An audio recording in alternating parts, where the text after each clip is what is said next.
Brooklyn's historic The Black Lady Theater is now taking bookings. Host your next birthday party, concert, networking event, baby or bridal shower, wedding, art show, gala, corporate event, live stage play, audition, and so much more. At the one and only The Black Lady Theater. Mention code GODCAST for 15% off your rental fee. Code good for the first-time customers only. Valid for a limited time. Call 718-771-0900 to book your event today. Peace. Today is Wednesday, July 24th. Making today's math. Wisdom, culture, freedom, all being born in equality. That's right. Your wise words born that wise culture, which spreads equality to all human families on the planet Earth. Peace.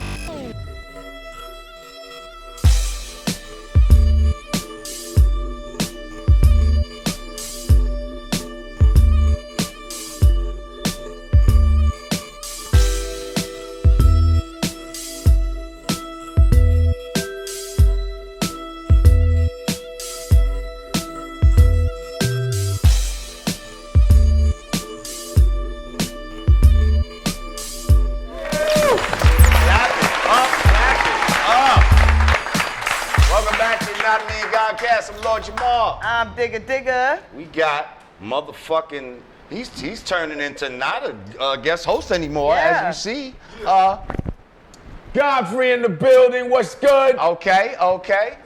And beside me, we have the incomparable Renee Neufville. Yes. Yes, did I say it right? Neufville. Did I say it French enough? Close enough. I'll accept it. It was clear. You know, French, man, they are always super picky and stuff, man. French, no, you didn't say it like you should have said. You have to get like the French mouth. They earned that. You know, sometimes we did. This is true. I think everything sounds. Well, first of all, she's Jamaican, so I don't really understand. But even the Haitians be acting like that. Even like yeah, exactly. Some sort of French snob where you gonna. But they all turn that way, down dog. on my French. Exactly. But anyway, For for the regular American people, we'd say what? Renee. You could just Neufville? say Renee Neufville. I was born in Brooklyn, but my family's Jamaican. There you go. Yeah. Well, clap it up. Yeah, Jamaican. She's born in Jamaican. We here in Brooklyn at the Black Lady Theater, as you know. Beautiful. Doing what we do, doing for self. Yeah. Thank you for coming. Before we move on, I just want to talk to the people and say, if they'd like to donate to the show, you know, and keep this doing for self thing going, go to cash.me/$Yanadameen, patreon.com/Yanadameen, Yanadameen.com/support, or bounty.com/Yanadameen.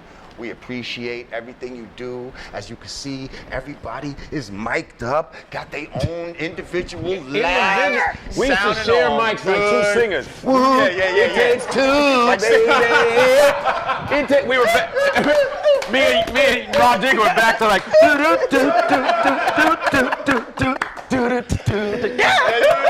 now you better make sure you brush your teeth before this before we do this duet. You know, I used to actually be scared a little bit. Why? Cause like I knew I was gonna be an entertainer, right?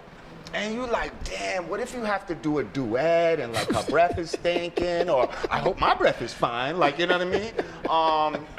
Because back in the days, they used to really be up close on as each shit. other. Especially the slow jams. Like, are they gonna tongue kiss each other in this Yeah, the damn slow song? jams were like, And sometimes. Yeah, and they used to, and they used to be all up against each other. You gotta hold your breath.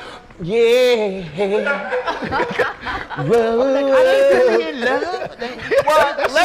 Let me just put this disclaimer out. Backstage, everybody breath stink. What? Festival breath and some other. Well, a festival mic. That's some other Festival shit. mic. Now, we all, I'm sure, have experienced a stinky mic. Man. Oh yeah.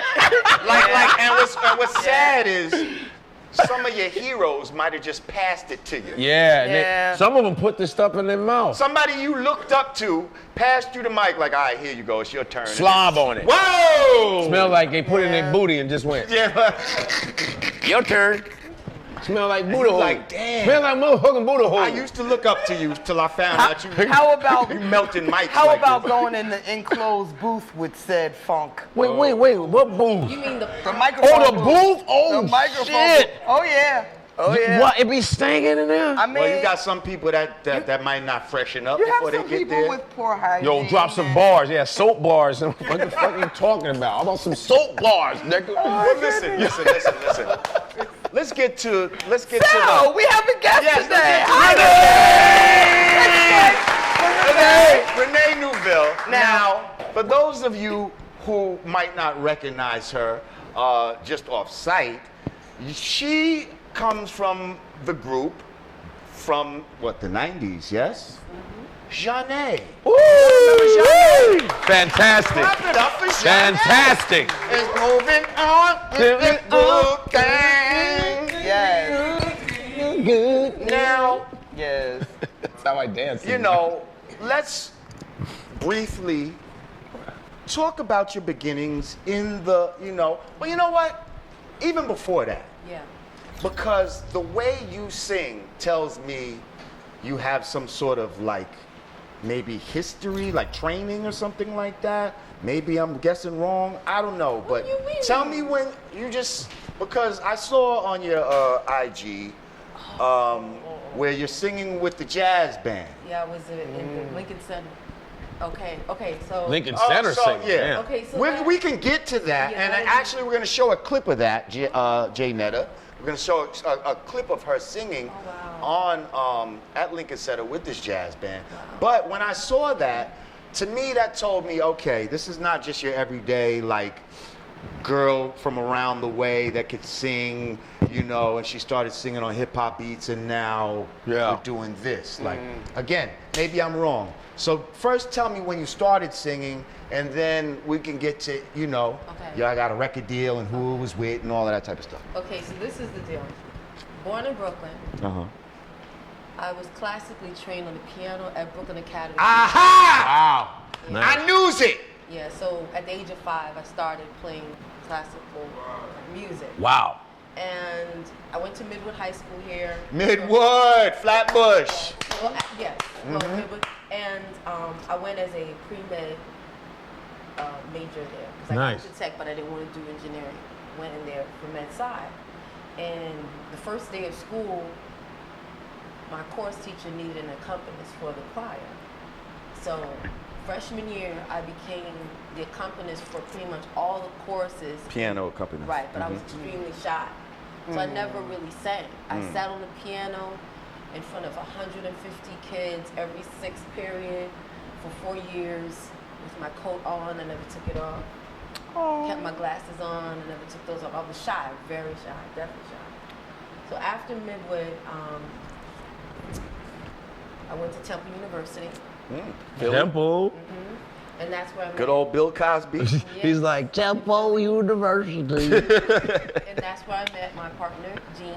Okay. And the first year, when we met, she was more into singing, and I was more into playing. So I was like, Jean, you really should play more. And she was like, you really should sing more. So that was the trade-off right there. Got the peanut butter and the chocolate and the Right, chocolate and the right, peanut butter. and the Reese's peanut butter cup, right? And it's delicious. So what we would do at Temple as roommates, we would enter talent shows just for money to pay bills, Right. and we were winning. Get this little 500 here, 500 there. No, 100. Oh, 100. Yeah, we're talking 88 college, so bills weren't that expensive. However, I would have never joined a talent show by myself because I was too shy. Jean would be the one. Right.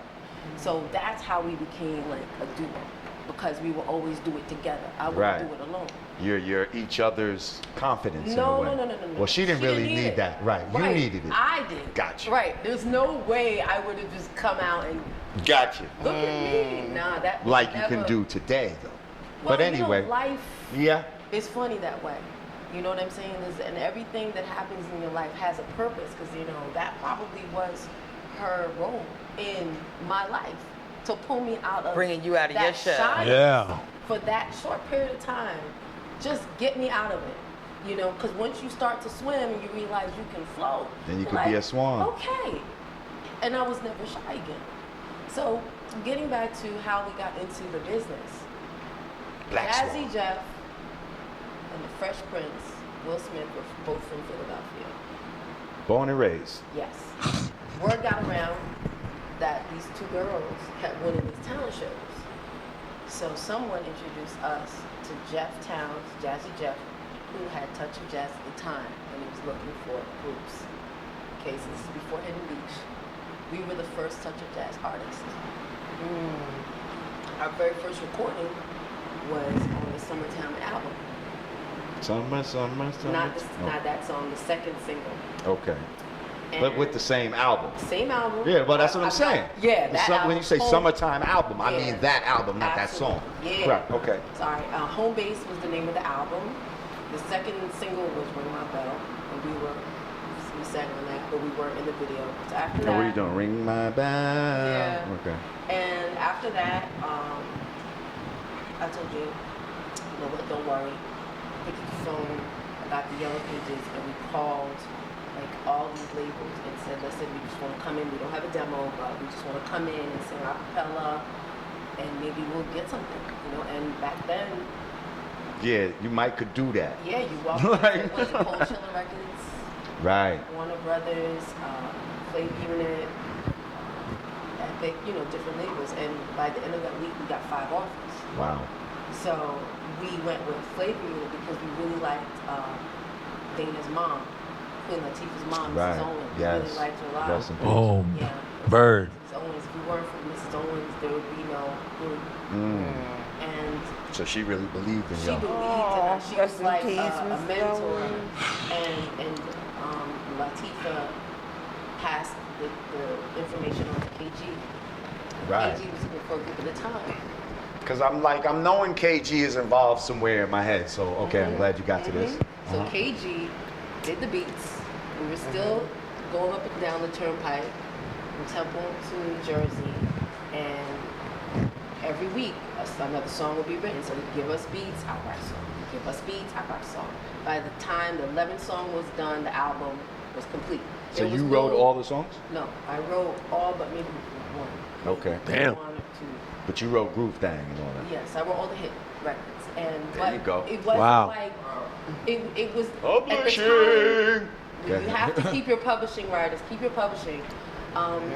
At the time, I was just in my mind was thinking, we just have to get it done. So that work ethic just kind of, you know, kicked in.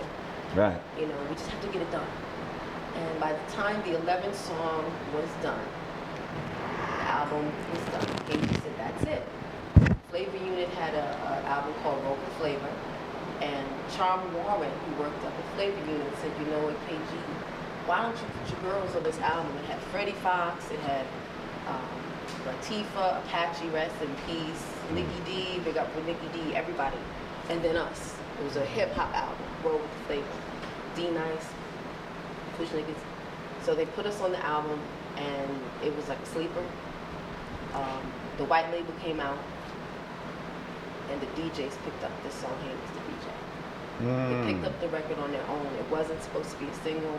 The Back radio in the picked days when DJs actually could break a Broke record. records. Right. If they had a little bit of balls. you Yeah, know, they had a cojones. little bit of like, Some fucking. okay, you know, a musical ear, maybe it's Yeah. called. Yeah. And they didn't just go with what everybody else is doing. Right. So Right. The music industry really was for the people. It was Yeah. about, you wrote these songs to appease the public, Right. not just an A&R person or not just an executive. And so this grassroots environment was how we all, you know, emerged in this business, which is why a lot of our material is classic still to this day, because the people really helped to cultivate the success. You know, the people first. You have to keep the people first. So that song, you know, it just took off on its own, and then after that, we got picked up by Motown. that was the first song that took off for y'all. Hey, Mr. The DJ. very first song, it Right. it was crazy.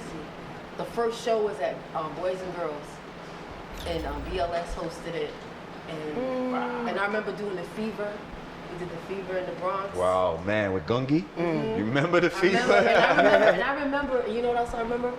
Back in the day, the security would be the Fruit of Islam. Okay? So you would have at least 3 or 4 men in suits and bow ties. They would not speak. They were impeccably dressed, but they would protect and serve the artists. And we were always like in a very hip hop setting. So they really protected us, and you know, and that's what our culture was really ours. It was still very our community, you know. It was really not that it's not beautiful now, but it was just It's very just grassroots. real grassroots, yeah. See, what I remember about y'all when y'all came out, like, I remember your image just being more what I would deem like positive. You know, you could tell y'all wasn't about trying to sell sex and all of this type of stuff, and you know, y'all was like really Nubian harmonized. Goddess. Yeah, y'all was on some Nubian Nubian Goddess shit, Goddesses. like a dark skin and a light skin one. Like that's what it kind of was. Like, and it was good. It was refreshing. Like, you know what I mean? And it's like, I don't know. I wanted to see more. Like, I wanted to see more. You know? Yeah. Well, you know, the thing is, my partner decided in the middle of the third album that she wanted to just kind of explore her own career. And so she doesn't really perform those songs, but she definitely writes her own material. And, you know, I think it's good because in a sense that it allowed for her to grow in the way that she naturally feels like she needed to grow. And it gave me an opportunity to also grow because I am such a loyal individual. I would never just like step out like that. You know, it took me so long to just even get on the stage. Right. And so after she left the group, I think it was maybe 2000 or something like that, I decided to wait because I wasn't sure as to what I really wanted to do at that point. And I said I knew that my origin in the music didn't begin here, it began on the piano. So I said, let me get back to the piano and find out what Renee's voice by herself is. You know, it's important not to be so reactionary. You respond, but you don't just react. And so deals were offered to me because, you know, they knew about the history of the writing and they would, you know, would give you this and that. And I said, I knew I wasn't ready, so I started to produce. Do you guys still keep in touch today? Yeah, I just spoke to her not too long ago, like maybe 2-3 months ago. And she's doing fine. She's married. You know, Marcus Coco, he's a drummer. And, you know, they're doing fine. They're doing well. And, you know, and everyone's happy because everyone is free. And I think that freedom is like peace of mind, and freedom to me is like Priceless. Priceless. A lot of people ask me, because I'm going to be 50 next year, and a lot of people ask me, you know, how is Hold up.